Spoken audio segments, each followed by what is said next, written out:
Section 22 of Flatland by Edwin Abbott. Recording by Aaron White. Section 22. How I then tried to diffuse the theory of three dimensions by other means, and of the result.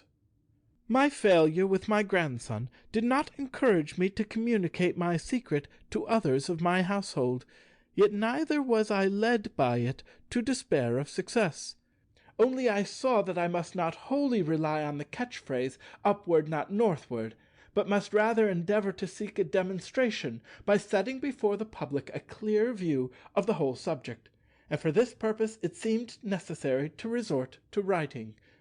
So I devoted several months in privacy to the composition of a treatise on the mysteries of three dimensions. Only, with the view of evading the law, if possible, I spoke not of a physical dimension, but of a thought-land, whence, in theory, a figure could look down upon Flatland and see simultaneously the insides of all things, and where it was possible that there might be supposed to exist a figure environed, as it were, with 6 squares, and containing 8 terminal points. But in writing this book I found myself sadly hampered by the impossibility of drawing such diagrams as were necessary for my purpose, for of course in our country of Flatland there are no tablets but lines, and no diagrams but lines, all in one straight line, and only distinguishable by difference of size and brightness. So that when I had finished my treatise, which I entitled Through Flatland to Thoughtland, I could not feel certain that many would understand my meaning. Meanwhile my wife was under a cloud. All pleasures paled upon me, all sights tantalized and tempted me to outspoken treason, because I could not compare what I saw in 2 dimensions with what it really was if seen in 3, and could hardly refrain from making my comparisons aloud. I neglected my clients and my own business to give myself to the contemplation of the mysteries which I had once beheld, yet which I could impart to no one, and found daily more difficult to reproduce even before my own mental vision. One day, about 11 months after my return from Spaceland, I tried to see a cube with my eye closed, but failed. And though I succeeded afterwards, I was not then quite certain, nor have I been ever afterwards, that I had exactly realized the original. This made me more melancholy than before, and determined me to take some step, yet what I knew not. I felt that I would have been willing to sacrifice my life for the cause, if thereby I could have produced conviction. But if I could not convince my grandson, how could I convince the highest and most developed circles in the land? And yet at times my spirit was too strong for me, and I gave vent to dangerous utterances. Already I was considered heterodox, if not treasonable, and I was keenly alive to the danger of my position.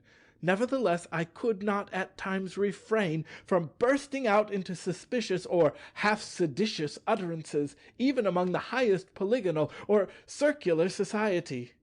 When, for example, the question arose about the treatment of those lunatics who said that they had received the power of seeing the insides of things, I would quote the saying of an ancient circle, who declared that prophets and inspired people are always considered by the majority to be mad, and I could not help occasionally dropping such expressions as the eye that discerns the interiors of things, and the all-seeing land. Once or twice I even let fall the forbidden terms, the 3rd and 4th dimensions. At last, to complete a series of minor indiscretions at a meeting of our local speculative society held at the palace of the prefect himself, some extremely silly person having read an elaborate paper exhibiting the precise reasons why Providence has limited the number of dimensions to 2, and why the attribute of omnividence is assigned to the Supreme alone, I so far forgot myself as to give an exact account of the whole of my voyage with the sphere into space, and to the assembly hall in our metropolis, and then to space again, and of my return home, and of everything that I had seen and heard in fact or vision. At first, indeed, I pretended that I was describing the imaginary experiences of a fictitious person, but my enthusiasm soon forced me to throw off all disguise, and finally, in a fervent peroration, I exhorted all my hearers to divest themselves of prejudice and to become believers in the third dimension. Need I say that I was at once arrested and taken before the council? Next morning, standing in the very place where but a very few months ago the sphere had stood in my company, I was allowed to begin and to continue my narration unquestioned and uninterrupted. But from the first I foresaw my fate.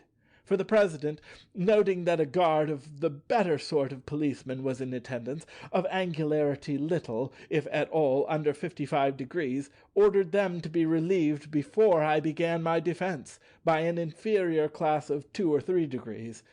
I knew only too well what that meant. I was to be executed, or imprisoned, and my story was to be kept secret from the world by the simultaneous destruction of the officials who had heard it.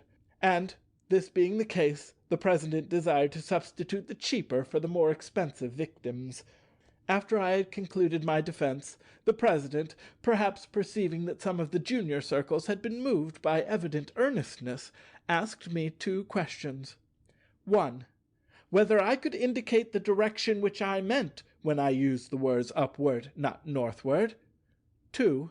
Whether I could by any diagrams or descriptions, other than the enumeration of imaginary sides and angles, indicate the figure I was pleased to call a cube.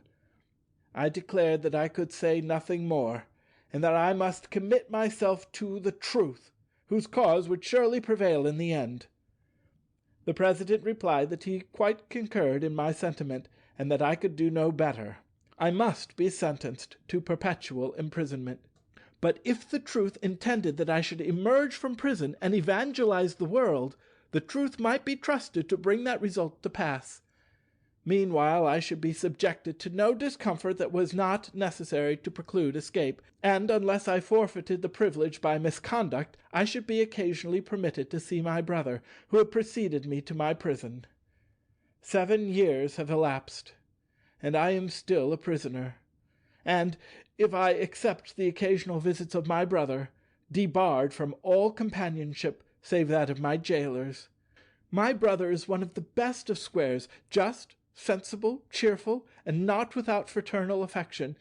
Yet I confess that my weekly interviews, at least in one respect, cause me the bitterest pain.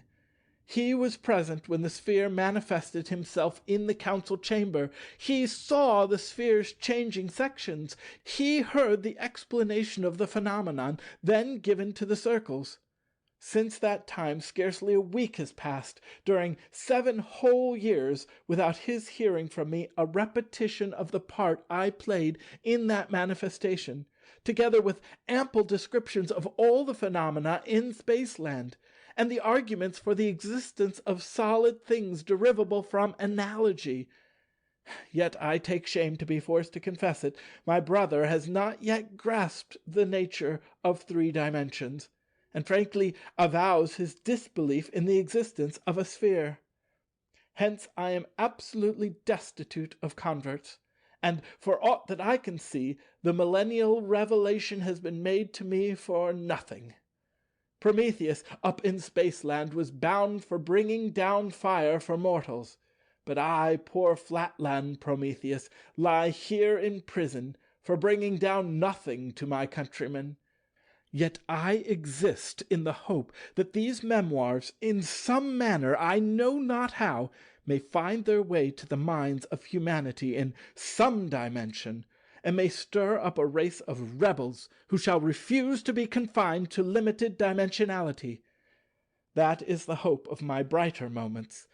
Alas, it is not always so.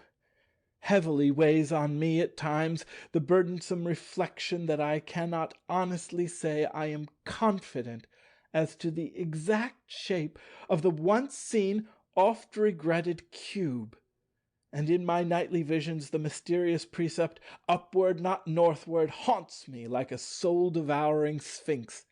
It is part of the martyrdom which I endure for the cause of truth, that there are seasons of mental weakness, when cubes and spheres flit away into the background of scarce possible existences, when the land of 3 dimensions seems almost as visionary as the land of 1 or none, nay, when even this hard wall that bars me from my freedom, these very tablets on which I am writing, and all the substantial realities of Flatland itself appear no better than the offspring of a diseased imagination, or the baseless fabric of a dream. End of section 22. End of Flatland by Edwin Abbott. Recording by Aaron White.